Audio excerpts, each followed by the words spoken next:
Well, Johns Hopkins, Bloomberg School of Public Health, they are the font of excellent medical advice and public health policy, I would think. Can I ask you a question I've always wondered? Why is it Johns? Does anybody else have a Hopkins? It's not a possessive. There's no apostrophe. I don't care how possessive he is. I just want to know how he got one and if anybody else can. Oh my God. Yep. I will. Yes. I don't even know.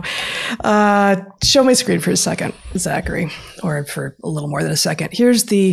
I'm on there. I'm still on a number of these email lists where I get the announcements from Oregon State Health Authority and Johns Hopkins and maybe the CDC about what the state of the world with regard, the state of Oregon, the state of whatever, with regard to COVID and SARS-CoV-2. The COVID-19 situation report that arrived in my inbox 2 days ago, November 4th, has this little nugget.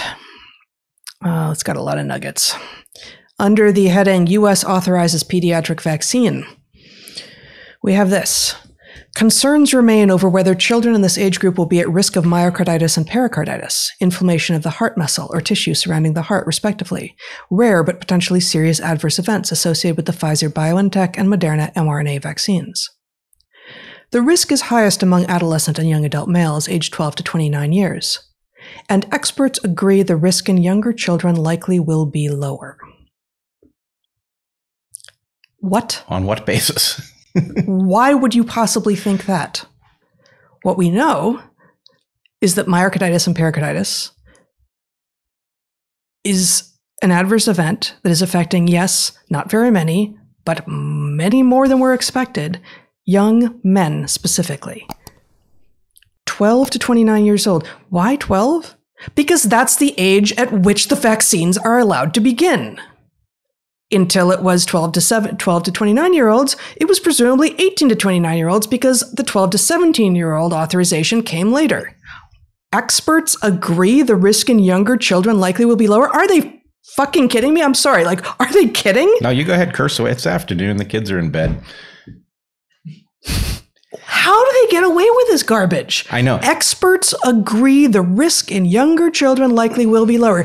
On what basis? Right. It's like if we were to survey people and figure out how many words they had in their vocabulary, and we were to find out that they had fewer and fewer words the younger they got, and then the infants were expecting a very large vocabulary. Experts agree infants can probably speak a lot, and then they lose it before they relearn all of their language later on. Exactly.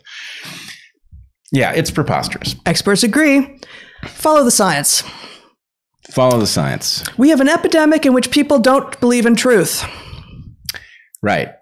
No, I mean, it's an Alice in Wonderland nonsense world in which, who was it? Was the head of the FDA was telling us that masks were 80% effective, and then Francis Collins is telling us that ivermectin is putting people in the hospital from overdosing. And I mean, it's a nonsense upside down world. And at some point, when some system has given you enough really lame answers that you can figure out are just not right, you have to stop listening to it. Yes. Especially when it's a health system. It's not like this is, guidance on how to get cheaper cable. This is like how to stay alive. And these people are not good at it. No, they're not. I mean, they may personally be good at it, but they're not good at giving you advice that will help you do it. I wonder, as you have, what medical advice they themselves are living by. Yeah, well, I would imagine they have very high quality advice, but it's probably too complex for commoners or something. That's probably true.